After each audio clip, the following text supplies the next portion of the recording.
السلام علیکم خواتین و حضرات، بہت ہی انٹرسٹنگ سوال اور جواب۔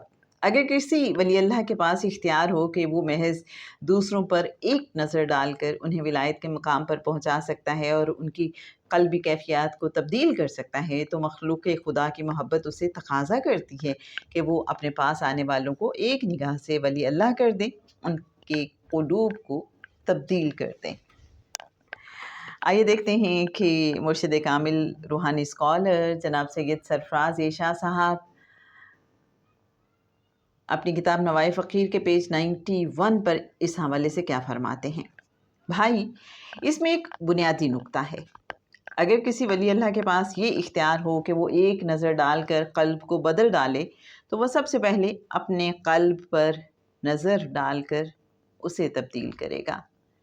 یہ سب معاملات رب کے اختیار میں ہیں۔ ہمیں اپنے عقائد کو تھوڑا درست کرنا ہوگا۔ ہمیں اس فینٹسی اور افسانوی باتوں سے باہر نکلنا ہوگا جو ہم نے مختلف کتب پڑھ کر اپنے اندر اتاری ہیں۔ میں یقین سے عرض کر رہا ہوں کہ کوئی بھی ولی اللہ مجھ جیسے گناہ گار سے بھی زیادہ رب تعالیٰ کا محتاج ہوتا ہے۔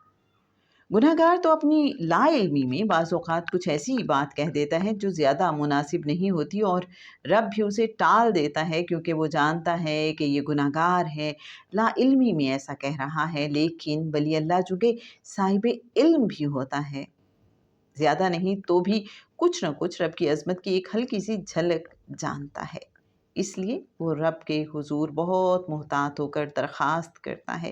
چاہے اسے حکومت کا لالچ دیں یا آگ میں ڈال دیں، وہ کوئی ایسی بات کرنے کو تیار نہیں ہوتا جہاں وہ سمجھتا ہے کہ یہ ایک ایسی چیز ہے جو رب جب چاہے گا کر دے گا اور جب نہیں چاہے گا نہیں کرے گا۔ ولی اللہ یا صاحب علم ہونے کے لیے بہت سی شرائط ہیں۔ ولی اللہ کے پاس رب کا عطا کردہ صرف ایک اختیار ہے۔ رب نے جب اسے علم عطا کر دیا تو وہ علم اس ولی اللہ کی ملکیت ہے۔ وہ جس کو چاہے وہ علم دے دے، لیکن وہ علم کس کام کا؟ ایسا علم وقت کے ساتھ ختم ہو جائے گا، انسان واپس صفر پر چلا جائے گا۔ اگر کوئی ولی اللہ ایسا علم دے بھی تو آپ لینے سے معذرت کر لیں کہ میں خود یہ علم کمانا چاہتا ہوں۔ آپ اس کے حصول کے لیے میری رہنمائی فرما دیں۔ جب انسان محنت سے علم کمائے گا تو وہ دیر پا ہوگا، لیکن ایسا علم حاصل ہونے میں وقت لگتا ہے۔ ماں کی گود سے لے کر قبر تک علم کے حصول کا سلسلہ جاری رہتا ہے، اس میں کہیں کوئی وقفہ نہیں۔ جہاں مرشد نے محنت کر کے آپ کی انگلی پکڑ کے آپ کو پرائمری اسکول کی کلاس 1 میں داخل کرا دیا، وہاں آپ مرشد سے اسی طرح گائیڈنس لے لیں جس طرح آپ ٹیکسٹ بک سے لیتے ہیں۔ جب ہم ٹیکسٹ بک میں لکھی مختلف تھیریز کو رٹنے کے بجائے سمجھ لیتے ہیں تو وہ تھیریز ہمیں لمبے عرصے تک یاد رہتی ہیں، جبکہ رٹی ہوئی چیزیں بہت جلد بھول جاتی ہیں۔ جب ہم ان تھیریز کو سمجھ کر اپلائی کرنے لگتے ہیں تو ہمارا شمار آؤٹ اسٹینڈنگ اسٹوڈنٹس میں ہونے لگتا ہے۔ اس لیے راہ سلوک میں اگر مرشد خوش ہو کر کچھ عطا کرنا بھی چاہے تو آپ کہیں، جناب بڑی مہربانی، میں آپ کا ممنون ہوں کہ آپ نے یہ علم مجھے عطا کرنا چاہا، لیکن میری خواہش ہے کہ آپ میری انگلی پکڑ لیں اور مجھے گائیڈ کرتے چلے جائیں۔ علم حاصل کرنے کے لیے محنت میں خود کر لوں گا۔ ایسا علم حاصل کرنے میں وقت تو طویل لگے گا، لیکن انسان اس راہ پر چلتا اور آگے بڑھتا چلا جاتا ہے۔ یہ افسانوی باتیں ہیں کہ کوئی ڈاکو یا چور کسی صاحب علم یا فقیر کے پاس گیا، فقیر نے اس پر ایک نگاہ ڈالی تو وہ ڈاکو یا چور ولی اللہ ہو گیا۔ دراصل ہوتا یہ ہے کہ جب کوئی چور یا ڈاکو فقیر کے پاس جا کر بیٹھتا ہے تو اس کا قلب تبدیل ہو جاتا ہے، اسے ڈاکہ زنی اور چوری سے نفرت ہو جاتی ہے، اور یوں وہ ڈاکے چھوڑ کر رب کی طرف راغب ہو جاتا ہے۔ چونکہ یہ رغبت بائی چوائس ہوتی ہے، اس لیے اس میں اخلاص بھی ہوتا ہے اور شدت بھی۔ وہ نیکی کی راہ پر تیزی سے چلتا ہے اور تھوڑے عرصے میں ولی اللہ ہو جاتا ہے۔ تو میرے اچھے ناظرین، شاہ صاحب نے بتا دیا کہ یہ جو ایک نگاہ والی بات ہے اس کا بیک گراؤنڈ کیا ہے۔ کہ فقیر کی صحبت اس انسان کے دل کو بدل دیتی ہے اور وہ انسان نیکی کی طرف راغب ہو جاتا ہے. یہ ہم نے سیکھا.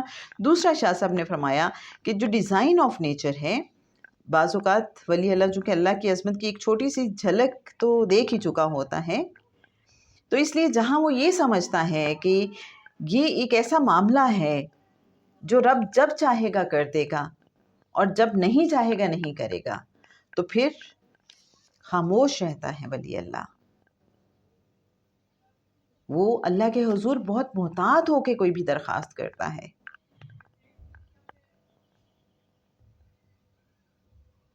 اور چونکہ اس کے پاس اللہ کا عطا کردہ اختیار ہے، اللہ نے اسے علم عطا کیا ہے،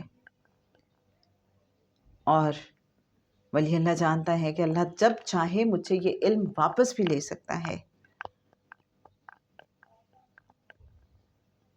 اور بڑی زبردست بات شاہ صاحب نے فرمائی ہے کہ جب کوئی بھی ولی اللہ آپ کو علم دے تو بغیر کسب کے اگر آپ لے لیتے ہیں، وہ محنت کے بغیر، وہ صرف ایک عطا کے طور پہ آپ کو ولی اللہ دے رہا ہے، تو شاہ صاحب نے فرمایا کہ چونکہ آپ نے وہ علم کمایا نہیں ہے بلکہ وہ عطا ہے، تو یہ بالکل ایسے ہے کہ جیسے بینک بیلنس آپ کا کوئی بڑھا دے اور آپ کمائیں نہ، اپنا کوئی اس میں اضافہ نہ کریں، آپ بزنس نہ کریں، کوئی خود سے انویسٹمنٹ نہ کریں، تو کسی نے جتنے بھی پیسے آپ کے اکاؤنٹ میں ڈالے ہوں گے، ایک وقت آئے گا وہ ختم ہو جائیں گے اور آپ کا بیلنس صفر ہو جائے گا. اسی طرح سے جو عطا کردہ علم ہوتا ہے وہ بھی ایک وقت میں صفر ہو جاتا ہے، ختم ہو جاتا ہے.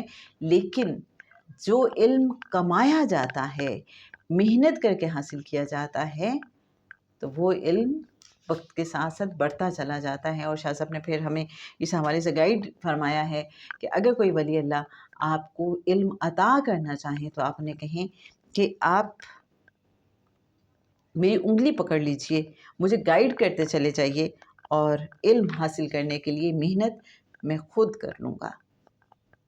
ایسا جو علم ہے یہ وقت کے ساتھ ساتھ بڑھتا چلا جاتا ہے. امید ہے آج بہت سے روحانی نکتے آپ پہ کھلے ہوں گے اور آپ کو اچھا لگا ہوگا. انشاءاللہ کل بھی ایک بہت ہی انٹرسٹنگ اور روحانی نکتے سے بھرپور سوال اور جواب کے ساتھ آپ کی خدمت میں حاضر ہوں گے. رخسانہ بشیر کو اجازت دیجیے. اللہ حافظ.